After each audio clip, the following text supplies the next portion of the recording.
Bien, eh bien écoutez, mesdames, messieurs, bonjour, bonjour et bienvenue ce matin pour ces petits déjeuners de la création. Alors Gilles vous en parlera, c'est le 30e, Gilles, c'est ça? On est sur le 30e petit déjeuner. Alors on est complètement dans la symbolique. D'une part, on a franchi avec allégresse le 12-12-12 et on se dirige joyeusement vers le 21. Donc au milieu, on a pensé que c'était pas mal de créer un événement qui soit positif et qui vous amène à vous projeter sur 2013 plutôt que de considérer que tout va se terminer dans quelques jours seulement. Pour être également un petit peu dans l'événementiel, parce que je pense qu'on en parlera beaucoup ce matin aussi, eh bien, ce qui va changer ce matin, c'est que depuis... Alors, beaucoup d'entre vous ne viennent que pour la première fois. Ceux qui nous connaissent un petit peu plus, ceux qui nous suivent, savent que ces petits déjeuners existent depuis 10 ans déjà. Et que, eh bien, pour cette 10e année, justement, on va créer un événement. Je savais que Gilles, intérieurement, mourait d'envie d'animer un jour ces petits déjeuners. Donc, je vais quitter ma casquette d'animateur. Et puis, je vais aller rejoindre une place autour de cette table pour tenter, pour une fois, avoir joué un rôle de témoin et d'expert, en espérant, à l'égal de tous nos participants de ce matin, de vous apporter un petit peu de quelques conseils ou quelques orientations. Donc Gilles, tu es donc l'animateur du matin. Je vais regagner ma place là-bas. Je ne dis plus un mot, peut-être que... par curiosité ou par envie, parfois je prendrai la parole, mais la table ronde est à toi et je te souhaite bon courage. Merci Frédéric. Ce n'est qu'un au revoir, on sait qu'il reviendra bientôt. Effectivement, Frédéric est à un tournant, on en parlera tout à l'heure. Bienvenue à vous toutes et à vous tous. Nous rejoignons après presque 1 an et demi de travail dans le grand amphi de l'ESC. Nous retournons dans l'amphi qui historiquement a vu naître les petits déjeuners de la création. Cet amphi qui est beaucoup plus petit, mais qui a cet avantage, c'est qu'il devrait faciliter le dialogue et les questions entre vous-même et puis les experts et les témoins présents ce matin, car vous le savez, les petits déjeuners se déroulent toujours un peu sur le même schéma, des experts, des témoins qui peuvent confronter, j'allais dire, un petit peu leur vision terrain, leur vision pratico-pratique de la création d'entreprise par rapport au message des experts qui parfois, j'allais dire, est assez structuré, assez ordonné. Et là, après, les témoins souvent interviennent pour nous dire non, attendez, moi sur le terrain, j'ai vécu ça un petit peu différemment. Donc c'est le débat se construit d'abord avec la table ronde et puis ensuite, dans une seconde partie, le débat se construit avec vous, puisqu'on vous donnera largement la parole pour poser toutes les questions. Et comme vous l'a indiqué Gilles, c'est tout récent, il y a 2 ou 3 petits déjeuners, c'est le 2e que nous pratiquons cette nouvelle formule, à votre demande, suite aux enquêtes que vous remplissez à chaque petit déjeuner de la création. Nous vous avons inversé, le café qui avait lieu avant a lieu après, tout simplement parce que beaucoup de participants souhaitent poursuivre pendant un quart d'heure, une demi-heure le débat, mais plus à titre individuel, avec soit un expert, soit un témoin, histoire d'échanger, de se présenter ou simplement de poser sa question personnelle pour que soit bien intégré souvent une démarche qui est très personnelle. La création d'entreprise, il y a des méthodes et puis il y a après des cas très très particuliers et souvent vous aimez bien poursuivre ce débat avec l'un ou l'autre des participants. Ça ne se limite pas à ça, on vous invitera également d'ailleurs si vous le souhaitez. Souvent il y a des échanges de cartes de visite et vous pourrez là aussi rencontrer nos experts ou nos témoins si vous le souhaitez. Alors un thème effectivement qui à la fois est, comment dirais-je, j'allais dire sociétal, entreprendre autrement, parce qu'on le voit, les comportements changent. Il peut y avoir derrière la notion d'entreprendre autrement une vision, un souhait d'intégrer des modes de comportement qui changent, simplement avec l'intégration d'une forme de citoyenneté différente, avec la volonté d'intégrer dans son parcours de créateur, dans son parcours de futur patron d'entreprise, des notions qui sont des notions vraiment sociétales, c'est-à-dire effectivement de relation à l'autre, de gouvernance de son entreprise et d'intégration de l'entreprise dans une vision plus environnementale au sens très large du terme, intégrant à la fois l'humain et son environnement. Et puis également une vision d'entreprendre qui peut être aussi liée et associée à des besoins beaucoup plus pragmatiques. Parce que créer son entreprise, ouvrir ou créer une SARL, ouvrir ou créer une SA, ce n'est pas toujours simple. Il faut des capitaux, il faut des compétences particulières, et que parfois ce parcours d'entrepreneur bloque justement sur des notions un petit peu juridiques, extrêmement complexes, sur des notions de capitaux extrêmement difficiles à rassembler, et que il existe aujourd'hui différentes formes d'entrepreneuriat qui ne sont pas ceux que l'on a l'habitude de présenter ou de vous parler, la SARL, la SA, mais il y a également, à côté de ça, d'autres formules d'entrepreneuriat salarié, de scope, toute une série de formules dont nous allons parler ce matin, qui vous offriront, je l'espère, des solutions dans le cadre de vos parcours respectifs de futurs créateurs d'entreprises ou de créateurs d'entreprises qui a passé le cap de la création, mais qui peut encore évoluer en fonction de ses besoins ou de ses attentes. Alors, une table ronde, ça réunit, je vous l'ai dit, des experts et des témoins. Je vous propose tout de suite de partir à leur rencontre et d'échanger avec eux. Avec tout d'abord les experts. Voilà, c'est un beau titre, effectivement, expert. Arnaud Boisseau, bonjour. Vous avez le micro. Est-ce qu'en quelques mots, vous pourriez vous présenter et nous présenter également la structure que vous représentez, dont vous allez être le porte-parole ce matin? Merci. Bonjour, donc Arnaud Boisseau, je suis le responsable de l'Union régionale des coopératives en Auvergne, et plus spécifiquement coopératives des SCOP, Sociétés coopératives et participatives, et des SIC, Sociétés coopératives d'intérêt collectif. Donc simplement, je ne vais pas vous faire un cours sur l'économie sociale, mais pour aussi bien caler le paysage, l'économie sociale, c'est 3 familles, c'est les associations, les mutuelles et les coopératives. Dans les coopératives, vous en connaissez certainement nombre d'entre elles.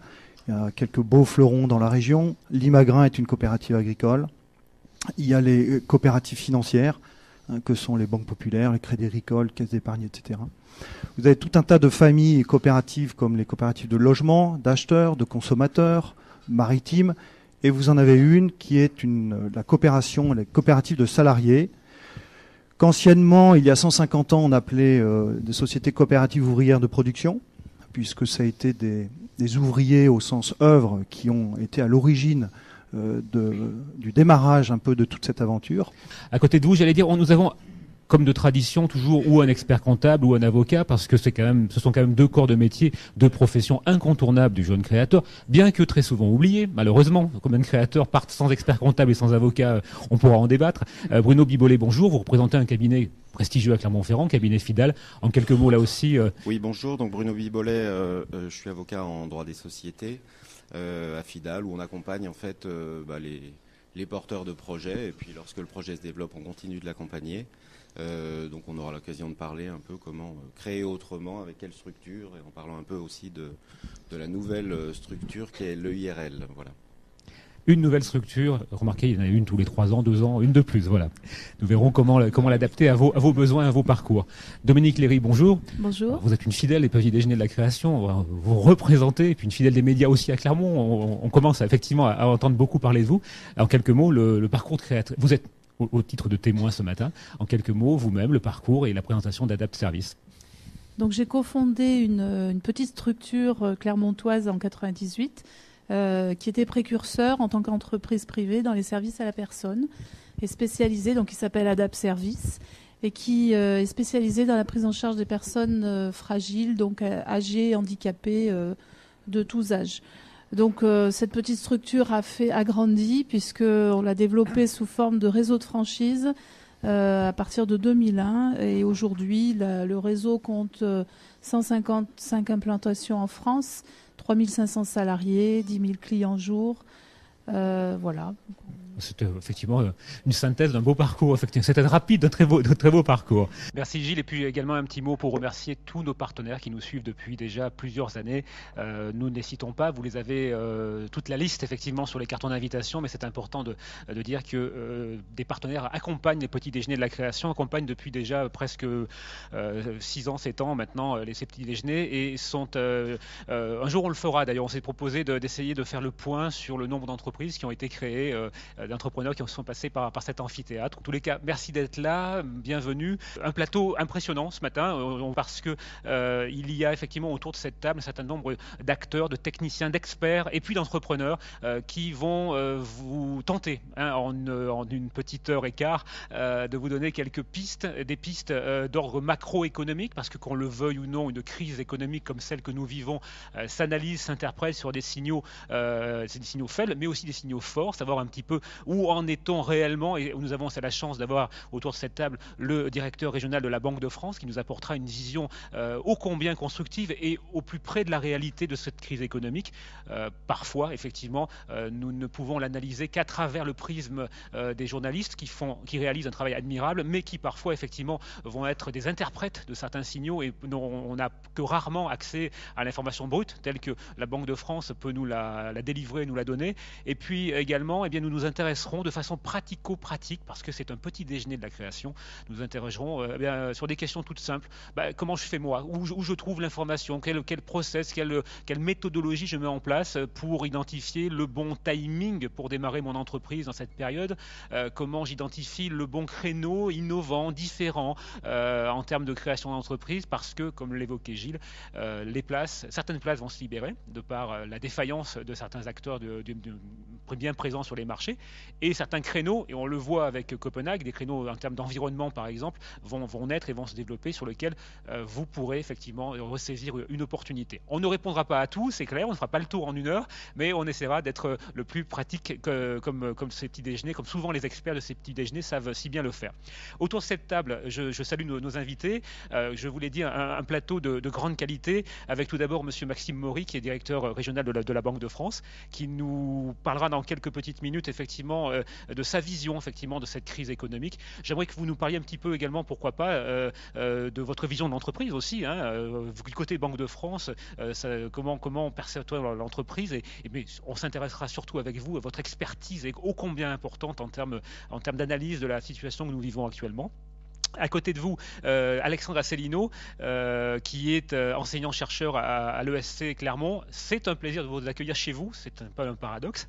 Il a quitté son étage pour nous rejoindre dans l'amphithéâtre. S'il existe un expert connu et reconnu sur Clermont-Ferrand dans les domaines qui nous intéressent ce matin, notamment de la stratégie d'entreprise, eh bien nous l'avons et nous en sommes fiers de pouvoir l'avoir autour de cette table.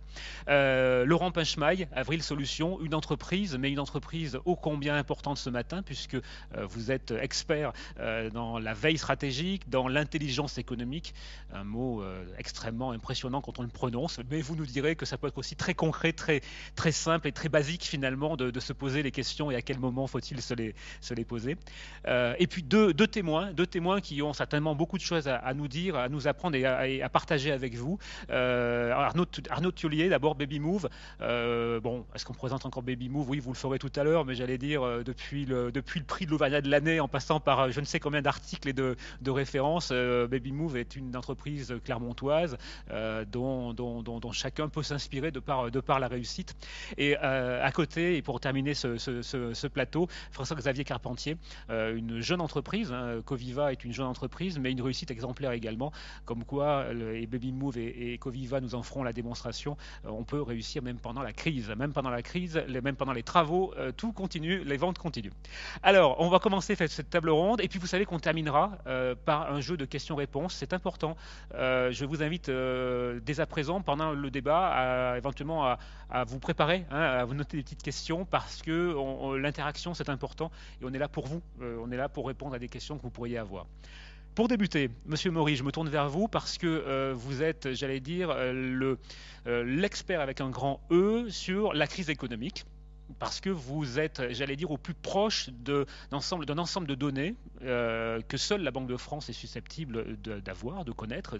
Et vous avez ce savoir qui va nous permettre, on l'espère tous, de répondre à la question, avons-nous touché le fond ou avons-nous encore quelques années, quelques mois de troubles, de comportements adaptés par rapport à la situation, et vous allez, je crois, nous parler, alors tout d'abord sous le mode un peu exposé pendant quelques minutes, de ce que la Banque de France, de ce que vous-même pensez de cette crise et des mois à venir. Je vous cède volontiers la parole. Merci beaucoup. Bonjour mesdames, bonjour messieurs. Je vais peut-être faire un petit exposé de 10 minutes. Ça va, 10 minutes. Bon. Tout va bien. Et je vais commencer par la fin, par la conclusion, pour le cas où certaines personnes s'endormiraient pendant l'exposé. Comme ça, vous ne perdrez rien. Je ne vais pas m'exprimer à la première personne, c'est la vision de la Banque de France et même au-delà de l'eurosystème. Permettez-moi de me tourner vers les entrepreneurs et de vous demander votre réaction par rapport à ce message-là. J'allais dire, vous avez des entreprises et vous allez nous le confirmer. Déjà nous présenter un petit peu quand même en quelques mots votre activité respective. Des entreprises qui ne connaissent pas la crise, pour utiliser d'accord, une parole de chanson bien connue, ou tout au moins l'ont moins subi que d'autres, qui sont justement peut-être sur des facteurs de marché émergents ou de marché de niche, à vous de nous le dire. Et votre réaction par rapport à ces informations sur une sortie de crise en stagnation, sur comment vous vivez au quotidien la crise et comment vous la percevez par rapport à vos marchés respectifs. En quelques mots, Arnaud Tollier, peut-être Baby Move, on a 3 mots quand même sur l'activité de l'entreprise et puis une réaction sur la présentation de directeur de la Banque de France. Alors, Baby Move, en quelques mots, une société qu'on a créée à 3 anciens de l'école de commerce il y a maintenant un peu plus de 12 ans. Coviva également, c'est un paradoxe, effectivement. En période de crise, vous êtes sur un marché complètement émergent qui peut être issu lui aussi de nouveaux comportements des consommateurs.